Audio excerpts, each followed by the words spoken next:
त्या गुळाच्या. त्यासाठी आपण घेतलाय 1 कप चिरलेला गुळ.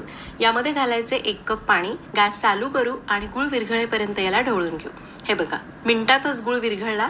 याला गाळून घेऊया. अर्धा चमचा सुंठ पावडर, 2 चमचे कच्च्या बडीशेपची पावडर, याला मिसळून घेऊयात. दुसरीकडे गुळाचं पाणी कोमट करण्यासाठी आपण परातीत घेतले 2.5 कप गव्हाचं पीठ, अर्धा कप बेसन, किंचित मीठ घालायचं आणि याला मिसळायचं.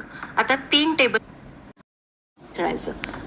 टेबल तिला चमच्याने मिसळू आणि नंतर हाताने सगळ्या पिठाला असं लावून घेऊ, म्हणजे कापण्या एकसारख्या रंगावर झाले. या गुळाच्या पाण्यामध्ये आपल्याला पीठ मळायचे. गुळाचं पाणी पुरत नाही असं वाटलं तर जास्तीचं कोमट पाणी घ्या आणि जास्त होतंय असं वाटलं तर बाजूला ठेवा. पण पीठ असं घट्टच पाहिजे, पुरीपेक्षा घट्ट. पीठ झालेलं आहे. याला दोन्हीकडनं खसखस लागलेली आहे. आता याला एकसारखं जाड लाटायचंय. कुठे जाड कुठे पातळ नको.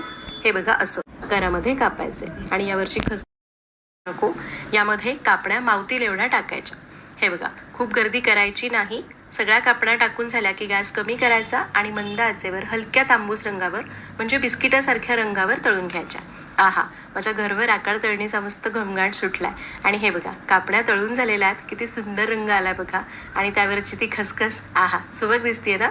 देवाला पटकन नैवेद्य दाखवला आणि मी कापण्या खाण्यासाठी मोकळी. एवढ्या खुसखुशीत झाल्यात ना, अजिबात वातड नाही झाला बरं का. मग तुमची